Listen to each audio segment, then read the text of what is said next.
과연 그러면 언제부터 전략이라는 말을 썼을까 상당히 여러분들 궁금할 거예요. 근데 이 전략이라는 것은 뭐 결론적으로 이야기하면 전략이라는 용어 자체는 고대 그리스에서 출발을 했어요.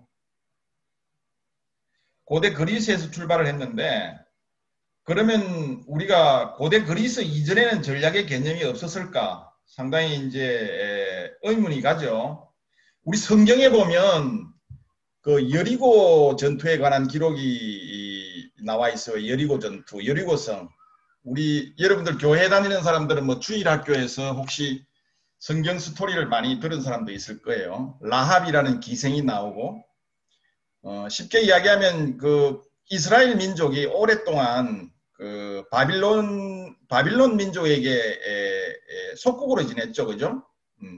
그 이전에 이제 아시리아, 바빌로니아, 신바빌로니아 이런 제국에 의해서 오랫동안 이스라엘이 지배를 당하고 있었어요. 그리고 그 이후에는 또 로마에 오랫동안 지배를 당했죠.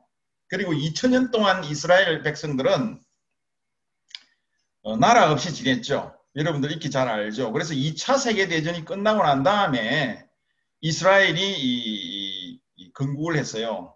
오늘날의 이스라엘이 독립국가로 탄생을 한 거죠. 그래서 2000년 동안 이 이스라엘 유대민족들은 이 광야에서 전 세계에서 뿔뿔이 흩어져서 살았죠. 그걸 우리가 디아스포라 이렇게 이야기해요. 디아스포라. 여러분들 한 번쯤 들어봤을 거야. 디아스포라 이렇게 이야기하는데 이 디아스포라라는 말은 히라버인데요. 그리스어인데 이 영어로 하면 디스펄스와 같은 말이에요. 이렇게 여러 곳에 흩어진 이런 뜻이에요. 디아스포라라는 말이. 그래서 디아스포라로 살았죠. 2000년 동안. 자, 그래서 유대의 역사, 이스라엘의 역사를 거슬러 올라가면 기원전 7000년경이에요. 그러니까 기원전 7000년경에 이스라엘 우리 구약에 보면 성경이 우리가 총 66권으로 쓰여져 있어요. 오늘 뭐 신학 시간에 아니니까 뭐 성경 이야기를 자세히 할 수는 없지만 성경은 역사입니다, 여러분들. 종교이기 이전에 성경은 역사예요. 역사서입니다. 역사서. 이스라엘의 역사가 담겨 있는 거예요. 그래서 구약은 예수님이 오기 이전의 역사고 그 다음에 신약은 예수님이 태어난 이후부터의 역사예요.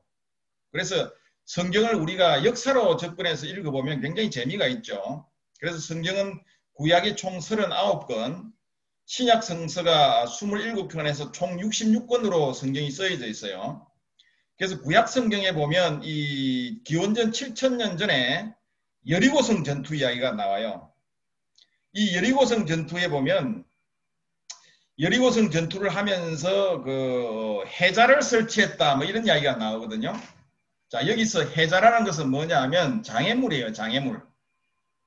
우리가 여러분들 그 300인의 용사 이런 영화 같은 거 보면 해자를 설치해서 또는 십자군 전쟁에서 보면 우리가 그 킹덤 오브 헤븐이라는 영화가 있어. 그건 제3차 십자군 전쟁을 그린 영화인데요. 그 사자왕 리처드 사자왕에 대한 이야기인데 거기도 보면 십자군 전쟁에도 해자라는 이야기가 굉장히 많이 나오죠.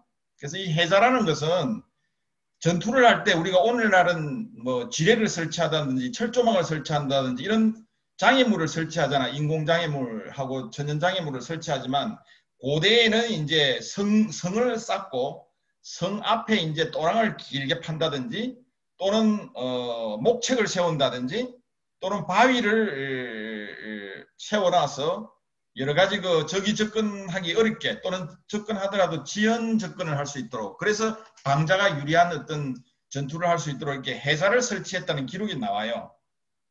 그러니까 결국은 이 여리고성 전투 기원전 7000년경에 성경에 보면 이러한 그 해자를 설치했다는 이야기를 봐서는 나름의 전략이 있었구나라는 것을 우리가 추정을 해볼 수가 있어요. 그런데 이제 오늘날 우리가 전략이라는 용어를 사용하는 것은 이 방금 이야기한 이 여리고성 전투에 나오는 그러한 어떤 시기를 이야기하는 것이 아니고 그 이후에 한참 이후에 서양에서 이제 고대 그리스에서 기원을 두고 전략이라는 용어를 본격적으로 사용을 해요. 그래서 앞에 여리고성 전투 이야기를 한 배경은 인간이 오래전부터 전략이라는 개념은 우리가 표현을 안 했지만 가지고 있을 수 있었다는 것이죠. 자, 그래서 우리가 오늘부터 지금부터 이야기하는 이 전략에 대한 개념은 고대 그리스 시대부터 전략의 개념을 논의를 할 겁니다. 그래서 지금부터 이제 고대 그리스에서부터 과연 전략이라는 게 어떤 개념이 어떻게 해서 탄생이 됐는가를 오늘 쭉 이야기를 한번 해볼 거예요. 그리고 이러한 전략은 근대 시대에 들어서서 여러 가지 그 지난 시간에 우리가 이야기했던 클라우제비츠나 또는 나폴레옹까지 지난 시간에 이야기했죠. 우리가 프랑스 대혁명 이야기도 많이 했죠. 그리고 나폴레옹 이후에 리델 하트라는 굉장한 또 전략가가 탄생을 합니다. 영국의 리델 하트라는 전략가가 탄생을 하고 그 다음에 이후에 프랑스의 앙드레 보프레라는 또 아주 걸출한 인물이 태어나죠. 이러한 전략 사상가들에 의해서 전략이라는 개념이 점점 진화되어 가기 시작합니다. 그래서 오늘 그런 전략의 진화 과정을 이야기를 하려고 그래요. 그리고 이러한 전략이 오늘날 현대에 들어서는 과연 어떤 의미로 전략이 쓰여지는 것이냐라는 것까지 오늘 3시간을 진행을 하려고 그래요. 자, 그래서 전략을 기원은 65페이지 교재를 한번 쭉 여러분들 보면서 이야기를 진행해 나갑시다. 내가 슬라이드를 따로 준비를 했는데 슬라이드를 가지고 교재를 하니까 강의가 잘 안 되는 것 같아. 그래서 슬라이드는 나중에 LMS에 내가 띄워 놓을 테니까 여러분들 지금 화면 공유를 해버리면 여러분들 얼굴도 안 보이니까 강의가 진행이 잘 안 돼요. 그래서 여러분들 얼굴을 좀 보면서 강의를 진행하고 화면 공유를 안 하고 교재에 근거를 해서 교재를 여러분들 보면서 이렇게 강의를 진행할 테니까 만에 하나 아직까지 교재가 준비되지 않은 사람은 다음 시간에는 꼭 교재를 준비해 오기를 바랍니다. 그래서 교재 오늘 65페이지를 한번 보세요. 보면서 뭐 교재를 여러분들이 강의 시간에 볼 필요는 없고 내 이야기를 잘 들으면 돼요. 내가 가급적이면 강의를 교재에 근거해서 여러분들 알기 쉽게 좀 설명을 하려고 최대한 노력을 하니까 여러분들 내 강의가 만약에 좀 이해가 안 간다거나 또는 시간이 지나서 좀 더 궁금한 게 있다 그러니 교재를 잘 살펴보면 여러분들이 잘 이해할 수 있도록 그렇게 강의를 진행을 하도록 하겠습니다. 그래서 이 전략이라는 말은 우리가 영어로 strategy 이렇게 이야기해요. strategy라는 말을 쓰죠. 영어로 우리가 전략하면 strategy 이렇게 이야기해요. 자, 이 strategy라는 말 기원이 어디서 나오냐면 고대 그리스에서 그 기원이 나오는데요. 고대는 지난 시간에 우리가 이야기한 대로 이 도시국가의 수천 개의 도시국가들로 건설이 되었다고 지난 시간에 이야기했죠. 대표적인 도시국가가 아테네하고 스파르타라고 이야기했죠. 그 외에 뭐 코린토스라든지 테베라든지 수천 개의 그 도시국가들이 2만 내지 3만 명 정도의 이런 도시국가를 형성하면서 고대 그리스가 존재를 했죠. 그리고 나중에 이제 고대 그리스가 언제 통일이 되냐면 여러분들이 잘 아는 알렉산더 대왕 때 이제 결국은 오늘날의 이제 하나의 도시국가들이 다 통일이 되죠. 여러분들 참 역사 이야기를 이 전쟁 이야기를 풀어서 하려면 지금 한도 끝도 없이 지금 내가 이야기를 뭐 할 수 있는데 이 여러 가지 또 이 수업에 초점이 있으니까 어쨌든 알렉산더 시대에 들어서서 결국은 이 도시국가들이 다 통합이 되죠. 알렉산더의 아버지가 필립 2세라는 사람이에요. 필립 2세가 사실은 이제 그 제국의 기틀을 마련하죠. 이 필립 2세는 알렉산더가 태어난 나라는 도시국가 아테네나 스파르타처럼 그런 강성한 도시국가가 아니었어요. 마케도니아라는 아주 작은 도시국가였는데 알렉산더의 아버지인 이 필립 2세가 아주 걸출한 인물이었죠. 그래서 나중에 아테네와 스파르타를 다 통합을 하고 결국은 마지막에 이제 아들이 결국은 통일을 하기는 하지만 실질적인 그리스의 통일은 이 알렉산더의 아버지가 그리스를 통일을 하게 됩니다. 그리고 이제 아버지가 결국 이제 독살을 당하고 나중에 뭐 그런 것들은 우리가 기회가 되면 그런 배경을 좀 이야기했지만 오늘은 시간 관계상 그 이야기는 좀 생략을 하고요. 아버지가 이제 죽고 나서 갑자기 죽고 나서 아들인 알렉산더가 이제 이 황제직위를 물려받았죠. 자, 그래서 역사 속에서 이 알렉산더가 위대한 이유는 이 알렉산더가 실질적으로 그리스를 통일한 다음에 당시에 이 세계는 페르시아 제국이라는 오늘날로 이야기하면 이란이에요. 이란을 중심으로 한 이 페르시아 제국이 전 세계의 패권을 쥐고 있었어요. 어느 누구도 이 페르시아를 대적할 수가 없는 그런 상황이었죠. 지금의 중동 지역과 중앙아시아 지역 그리고 유럽 지역까지를 다 이 페르시아가 석군을 하고 있었죠. 그래서 그 당시에 아테네 지역, 그리스 지역, 그리스 반도를 제외한 대부분의 영토들의 이 페르시아가 지배를 하고 있었죠. 물론 그 당시에 아메리카 신대륙은 아예 발견도 안 된 상태이기 때문에 뭐 도시국가 어떤 도시로서의 국가로서의 기틀을 마련하지 못한 상태였고요. 어쨌든 이 페르시아가 패권을 이제 구가하고 있었는데 알렉산더가 동방 원정을 떠나죠.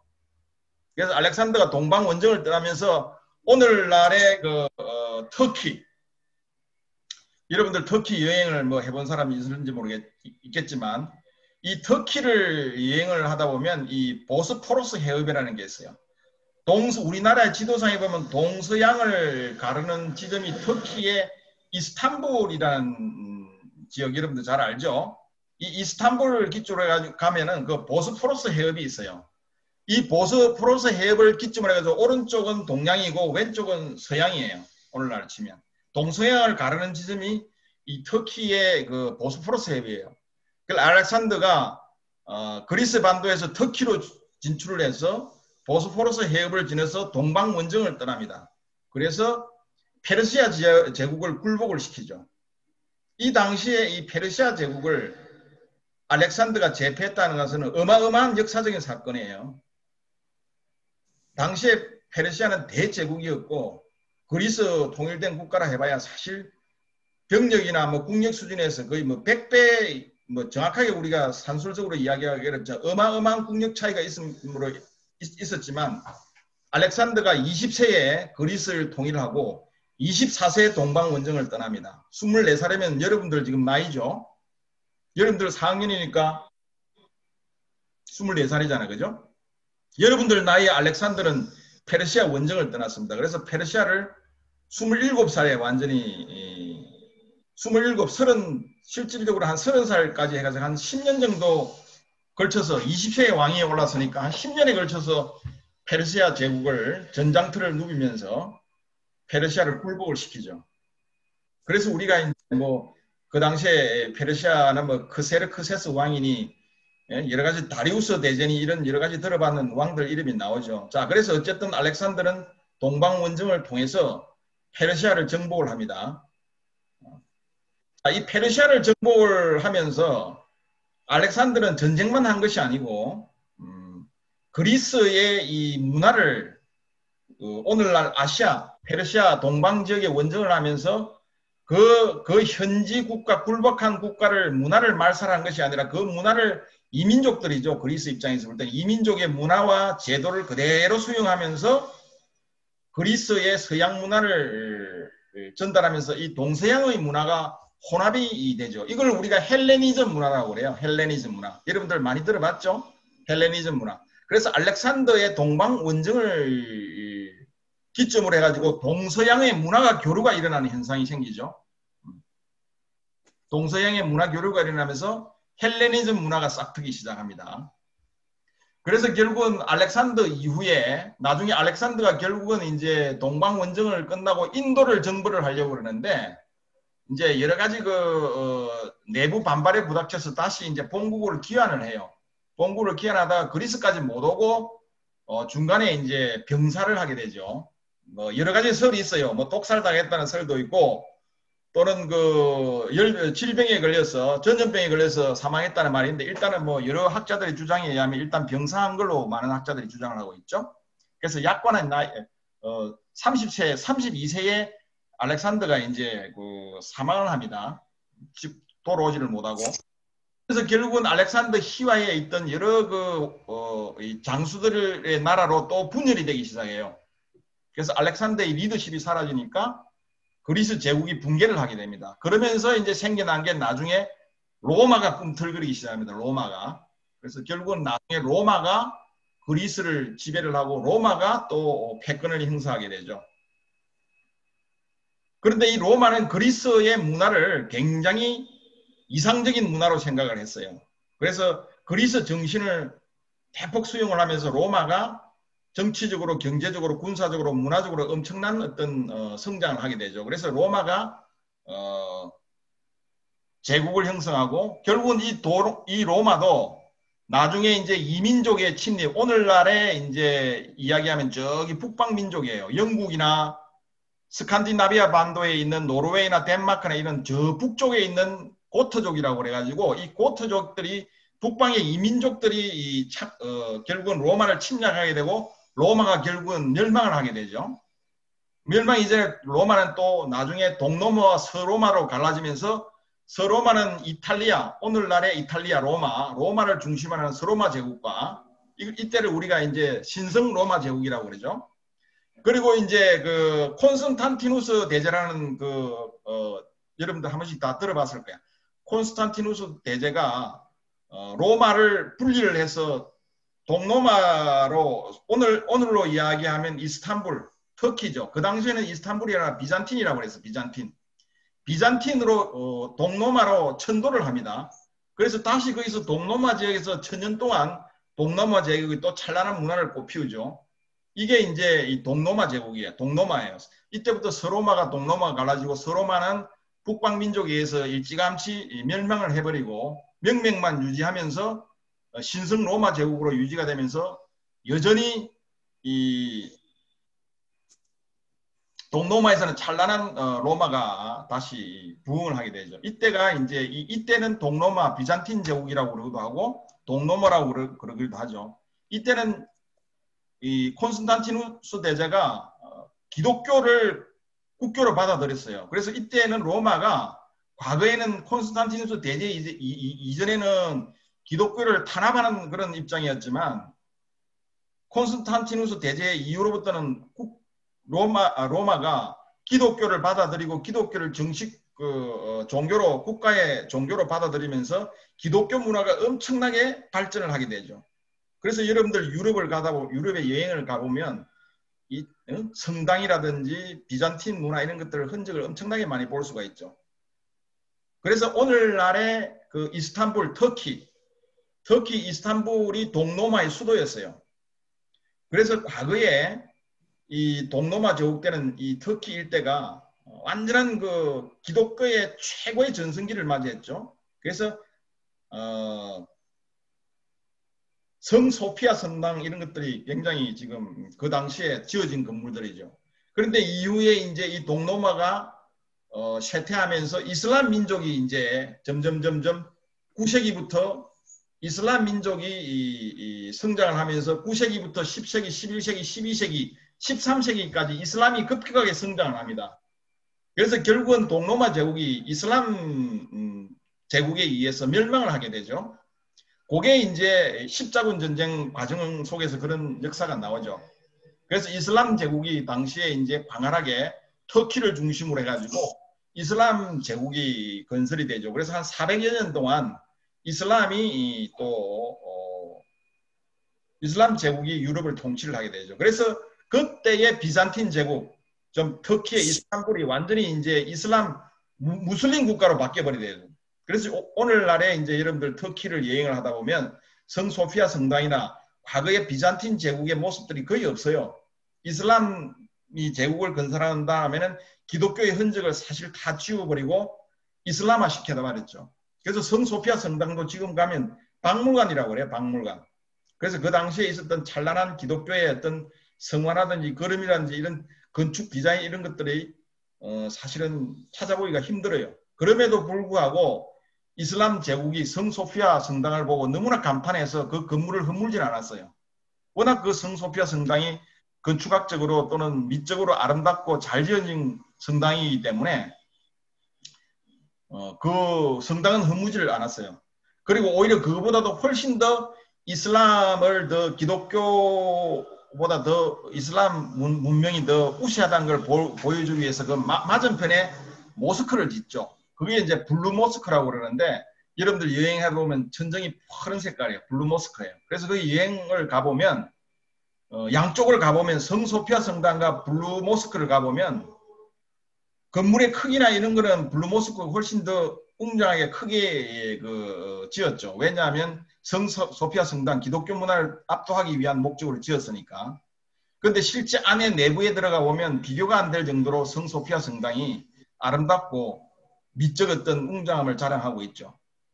그것처럼 이 유럽의 세계는 방금 내가 이야기한 고대 그리스부터 로마 이슬람 제기까지 이때까지 우리가 한 13, 4세기까지 이야기해요. 이게 10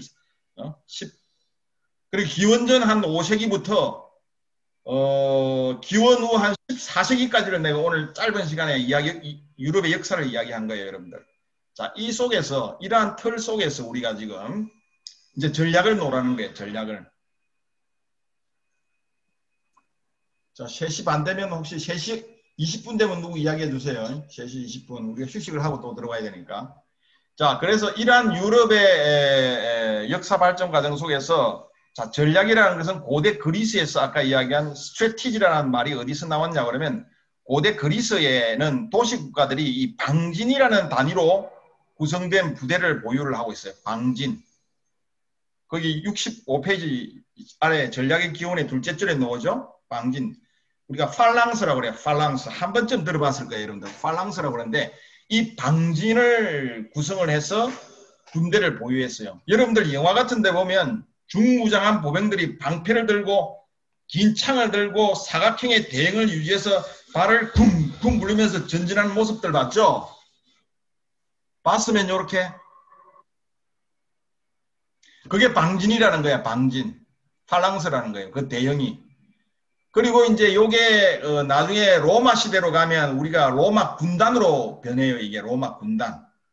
로마 군단이 이제 팔랑스로 대체를 하게 되죠. 어쨌든 자, 이 팔랑스라는 이 군대를 보유하고 있었는데 이 군대를 지휘하는 지휘관이 있었어요. 당연히 있겠죠. 그 지휘관을 뭐라고 불렀냐면 스트라테구스라고 불렀어요. 스트라테구스 또는 스트라테고스라고 부르기도 하고죠. 그래서 이 사람은 이 스트라테고스라는 사람이 지휘관의 그 그리스 명칭이에요. 그래서 이 사람들이 이 스트라테고스가 이 팔랑스를 그리스 군대를 지휘를 했죠. 그래서 이 지휘관이 스트라테고스라는 사람이 여러 가지 팔랑스란 대응을 유지해서 전투 대응을 유지하고 그 다음에 지형 조건을 이용해서 전투를 승리로 이끄는 그런 어떤 결정적 역할을 하는 게 이 스트라테고스예요. 그래서 이 스트라테고스가 얼마나 전투 지휘를 잘 하느냐에 따라서 전쟁의 승패가 갈라졌죠. 자, 그런데 여기에서 이제 스트라테지아라는 이 전투 지휘관 스트라테고스가 머무는 그 오늘날로 이야기하면 지휘 통제실이라는 게 있으세요. 전투를 지휘하는 지휘 통제실이죠. 이 지휘 통제실을 우리가 스트라테지아라고 불렀어요. 스트라테지아. 그래서 여기에 지휘 통제실에서 스트라테고스가 위치해서 참모들을 데리고 또 얘와 그 참모들을 데리고 전쟁을 지휘하던 장소가 스트라테지아라는 곳이요. 그래서 여기에서 이제 이 스트라테고스가 여러 가지 용병술을 발휘하면서 소위 말해서 전쟁의 지휘의 어떤 아트와 또는 그 사이언스를 발휘하면서 전쟁을 지휘했죠. 이 용병술이 태동하는 장소가 바로 스트라테지아인데 이 말이 오늘날의 스트래티지로 변한 거예요. 오늘날의 전략을 우리가 영어로 스트래티지라고 부른다고 그랬죠? 그래서 오늘날 이야기하는 전략이라는 스트래티지라는 용어 자체가 이러한 기원을 가지고 있다는 것이죠. 자, 그러면 이러한 기원을 살펴보면 우리가 이 당시에 전략이라는 의미가 어떻게 사용되는지를 우리가 추정을 해볼 수가 있어요. 지금까지 내가 이야기한 것을 기초로 해볼 때는 고대 그리스 시대 때 전략이라는 의미는 스트라테고스, 전투사령관이 실제로 팔랑스라는 부대를 운용하고 지형 조건을 지형이나 이런 것을 기상이나 지형을 이용해서 팔랑스라는 군대를 운용하는 하나의 수를 전략이라고 불렀구나 하는 것을 여러분들 추정을 할 수가 있어요. 그래서 고대 그리스 시대 때 이 스트래티지라는 전략이라는 의미는 부대를 운용하는 용병술의 개념으로 전략이라는 용어를 썼어요. 이해가면 여러분들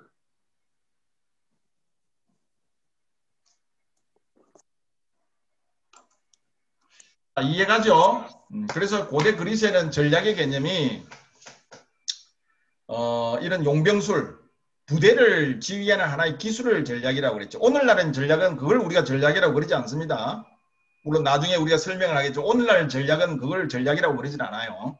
어쨌든 고대 그리스에서 전략이라는 스트레티지라는 그 전략의 오늘날의 용어의 기원은 스트라테고스와 스트라테지아라는 이런 어떤 어원을 근거로 해서 나왔다는 것을 여러분들 잘 기억해 주기를 바라요. 자, 66페이지에 그런 내용이 나옵니다. 그리고 이제 이 고대 그리스 시대에는 이제 폴리스가 통일이 돼가지고 그리스의 통일 국가가 되었다고 그랬죠. 그 이후에 지금 이야기를 하고 있는 거예요. 이때는 누가 다스렸냐고 그러면 이 집정관이라는 사람이, 이 집정관은 뭐냐 하면 로마 시대도 있었지만 정치 지도자예요. 오늘날로 치면 대통령이야, 여러분들. 그러나 그 당시에 대통령 공화정이 아니었기 때문에 공화정은 한참 이후에 나오기 때문에 나폴레옹 시대에 이제 공화정이 처음 나오죠. 집정관이라고 그래가지고 정치 지도자를 집정관이라고 불렀어요. 여러분들 뭐 배너 영화 이런 걸 보면 뭐 호민관, 집정관 이런 이야기 가끔씩 듣죠. 이 집정관이 최고 지도자였어요. 그래서 이 집정관이 고대 그리스에서는 군사령관을 겸직을 했습니다. 상당한 의미가 있는 거예요. 오늘날 치면 오늘날도 대통령이 우리 군 최고 통수권자죠. 우리나라 같은 경우도 마찬가지고 미국도 마찬가지고 대부분의 나라가 군 최고 지도자가 정치 최고 지도자가 군사령 최고 통수권자죠. 그죠? 우리나라도 국군 통수권자가 대통령이잖아요. 그죠? 우리나라도 최고 군사령관은 대통령이에요. 최고 통수권자는 대통령이죠. 대통령이 실질적으로 그러한 권한을 국방장관을 통해서 합동참모 연합사령부를 통해서, 전시에는 연합사령관을 통해서, 평시에는 합동참모본부를 통해서 이제 지휘를 하는 것이죠. 여전히 이 대통령이 최고 통수권자이듯이 이 고대 그리스 시대에도 집정관이라는 정치 지도자가 군사령관을 겸직한 것이죠. 그러니까 상당히 발달된 제도예요. 오늘날 치면 민간인이 군대를 완전하게 통제를 하고 있다는 건 민군 통제가 이루어졌다는 상당히 진보적인 개념이죠. 그렇기 때문에 이 당시의 전략이라는 개념은 결국은 집정관이라는 최고 정치 지도자와 군사령관이 동일 인물이었기 때문에 전쟁에 관한 결정, 즉 정책 결정을 사실은 이 집정관이다, 민간인이 집정관이다 할 수 있었다는 것이죠. 이 사람이 군사령관을 겸하고 있었기 때문에. 이러한 통치 행위 자체가 결국은 뭐냐 하면 군대를 움직이고 군대를 운용하고 하는 게 용병술 자체가 그 당시에는 전략이었다는 것이에요. 그러니까 국가 정책 결정자와 군사령관이 동일 인물이었기 때문에 결국은 당시의 고대 그리스에서는 국가 운영이라는 자체는 전쟁을 빼고는 국가 운영이라는 걸 논할 수가 없어요. 당시에는 전쟁이 결국 국가의 운영의 정치의 뭐 상당 부분을 차지하고 있었죠. 전쟁을 빼고 우리가 당시에 국가 통치를 이야기할 수가 없죠. 고대 그리스 시대는. 그 이후에 로마 시대도 마찬가지고요. 결국은 근대 민족 국가가 탄생하기 이전까지는 뭐 다 마찬가지죠. 자, 전략의 기원 여러분들 이해했고 고대 그리스 시대에 어떻게 전략이라는 의미가 사용되는지 이제 이해가죠. 자, 그래서 근대 이전에 이러한 어떤 전략이라는 용어를 기초로 해서 이제 그럼 근대 이전과 근대 이후로 구분해서 전략이 어떻게 개념이 발전이 되는지를 한번 살펴보도록 합시다. 자, 우리가 이제 여기서 말하는 그 근대 이전 이후를 구분하는 것은 지난 시간에 우리가 어떤 역사적인 사건을 기점으로 대략 이야기를 했죠? 프랑스 대혁명을 기점으로 해서 이야기를 했죠. 자, 프랑스 대혁명을 기점으로 해가지고 나폴레옹이 등장을 하면서 결국은 군주 제도가 없어지고 공화정 제도가 생기고 그리고 시민군, 국민의 군대가 탄생한다는 이야기까지 했죠. 그래서 근세 이전에는 왕이 전쟁의 주체였지만 근세 이후에는, 근대 이후에는, 근세가 아닙니다. 근대입니다. 근세하고 근대는 완전히 틀린 거예요. 근대 이후에는 이제 국민의 군대, 시민 군대가 됐죠. 국가라는 개념이 생겨나기 시작했다는 것이죠. 근대 민족 국가라는 개념이. 그래서 이제 결국 국민이 주인이 되는 나라가 공화정이잖아요. 그죠? 그래서 이제 공화정이 수립되는 그 시점. 그러니까 나폴레옹, 프랑스 혁명이 일어나는 그 언저리, 18세기를 대략 기점으로 해가지고 그 이전은 근대 이전, 그 이후는 근대 이후로 구분을 해서 이렇게 이제 여러분들 대략 시기를 생각을 하면 됩니다. 야, 이거 시간이 뭐 금방 가버리네. 그래서 이제 근대 이전에는 이 나폴레옹이 등장하기 이전까지는 이 전략이라는 용어 자체가 사실은 뭐 크게 막 부각되게 등장하고 그러진 않아요. 아까 이야기한 대로 나폴레옹 시대 근대 이전에는 이 고대 그리스에서 이 부대를 운용하는 하나의 용병술 자체가 그냥 전략으로 이렇게 인식이 되었던 것이지, 이때 나폴레옹 시대 근대 이전까지는 전략이라는 용어 자체가 이렇게 오늘날처럼 광범위하게 사용되고 그러지는 않았어요. 그래서 전략이라는 용어가 근본적으로 본격적으로 사용되는 시점은 언제냐면 이 클라우제비츠가 지난 시간에 이야기했죠. 나폴레옹 시대 이후에 클라우제비츠가 나폴레옹 전쟁사를 연구를 하면서 여러 가지 이제 전략 전술에 대한 개념을 정립을 했다고 그랬죠. 이때부터 사실은 전략이라는 용어가 많이 사용이 되고 있습니다. 그러니까 나폴레옹 전쟁 이후부터 클라우제비츠를 비롯해서 많은 군사 사상가들에 의해서 전략이라는 용어가 사용이 되기 시작했다는 것이죠. 67페이지 하단부에 나옵니다. 줄 좀 치놓으세요. 그런 것들은. 그리고 이 이후에 이제 아까 이야기한 클라우제비츠 이후에 리델 하트라는 사상가도 나오고 앙드레 보프레도 나오고 그 다음에 스웨덴의 군주 프르시아의 프리드리 2세 이런 여러 가지 그 전략 사상가들이 나와요. 이런 사람들에 의해서 이제는 전략이 전술과 또 구분이 되고 또는 대전략이라는 개념도 생겨나고 나중에는 이제 소련의 그 군사 사상가에서 작전술이라는 개념이 생겨나기도 합니다. 이렇게 발전이 되죠. 그래서 오늘날에는 크게 우리가 전략, 작전술, 전술 이렇게 이야기를 해요. 요거 여러분들 잘 기억해야 돼요. 이제 여러분들 곧 임관할 사람들이니까. 그래서 지금 우리가 논하는 이 시대는 작전술이라는 말이 없죠. 전략이라는 말이 이제 클라우제비츠 때부터 전략이라는 말이 사용되기 시작하고 전술이라는 두 개의 개념만 존재를 했죠. 전략과 전술이라는 개념이. 그리고 그 이후에 이제 세분화되어 가기 시작을 했다는 것이죠. 자, 68페이지 한번 보세요.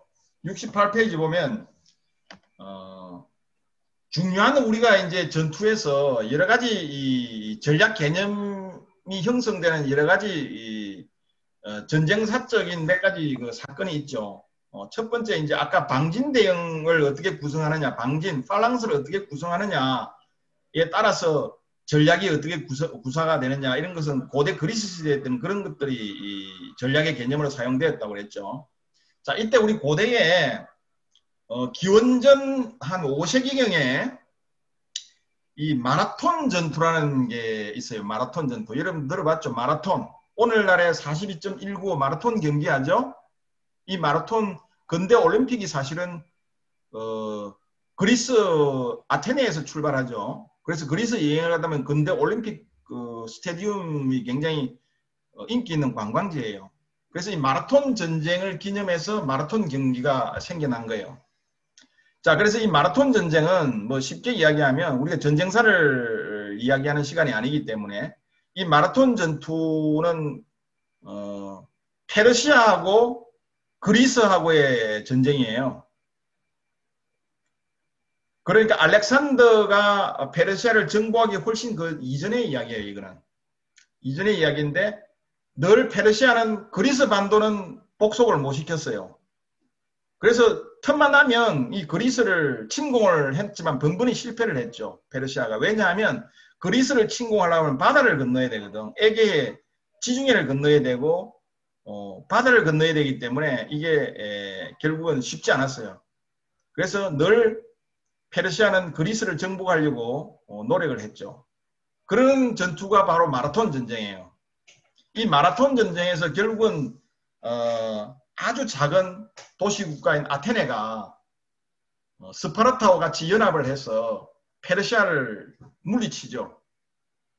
이게 이제 마라톤 전쟁인데 BC 5세기에 일어난 게 그러니까 BC 400 기원전 492년부터 479년까지 일어난 세 차례에 걸쳐서 일어난 전쟁이 마라톤 전쟁이에요. 자, 이 마라톤 전투에서 어떤 개념이 탄생하냐면 양익포위라는 개념이 있어요. 이때 마라톤 전투의 지휘관이 누구냐면 밀티아테스라는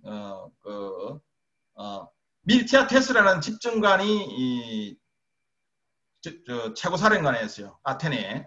이 밀티아테스가 소위 말해서 페르시아군이 마라톤 쪽으로 상륙을 했을 때 좌우측에서 병력을 포위를 해서 물리치는 이 전술을 구사하게 되죠. 자, 그래서 이걸 우리가 양익포위, 기존에는 이런 개념들이 전혀 있을 수가 없었어요. 근데 이 양익포위의 개념을 처음으로 이 마라톤 전투에서 밀티아테스가 구사를 했죠. 자, 이런 것들이 하나의 그 전략의 개념으로 사용된 거예요. 그 당시에는.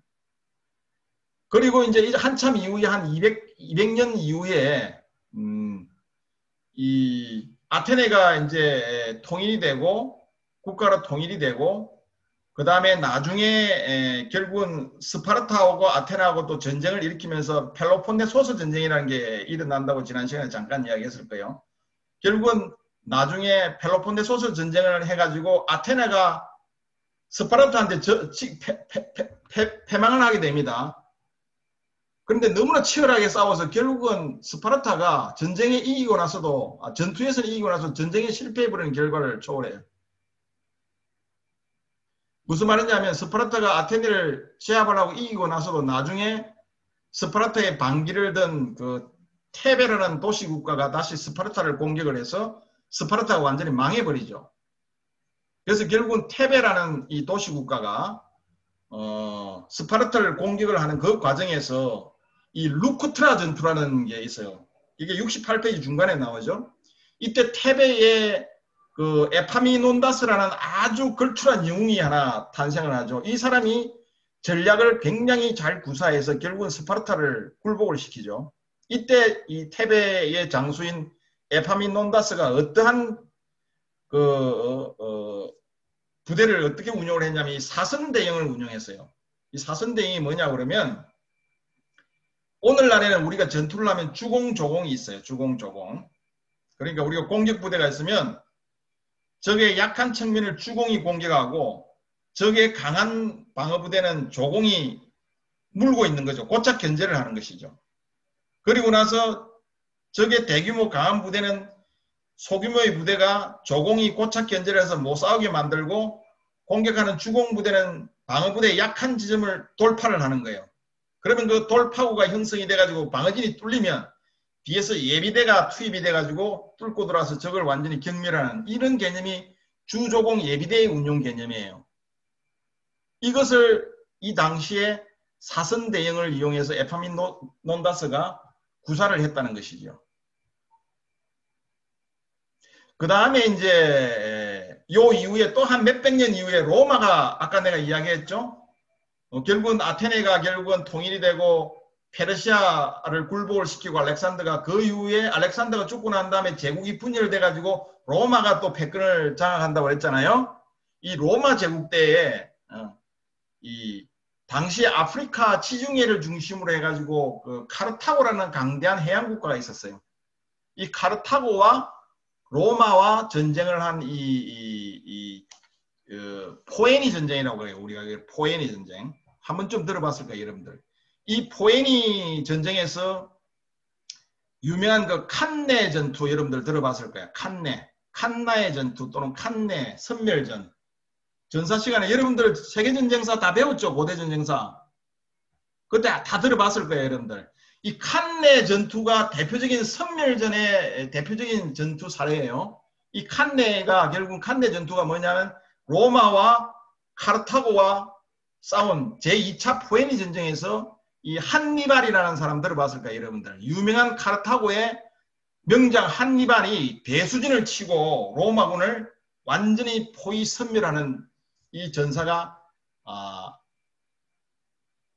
칸나의 전투예요. 칸나의 전투 또는 칸네 전투라고. 이때 한니발이 구사했던 배수진을 친 이러한 전략, 이런 것들이 고대에서는 전략이라는 개념으로 사용했다는 거예요. 지금 전사를 이야기하는 게 아니라 아까 이야기한 앞에서 이야기한 양익포위, 마라톤 전투에서의 양익포위, 그 다음에 에파민논다스가 스파르타를 공격했을 때 테베가 공격했을 때 썼던 사선대형, 그 다음에 포에니 전쟁에서 이 한니발의 칸나의 선멸전에서 썼던 배수진, 이러한 것들이 하나의 개념들이 그 당시에는 전략의 개념으로 사용됐다는 거예요.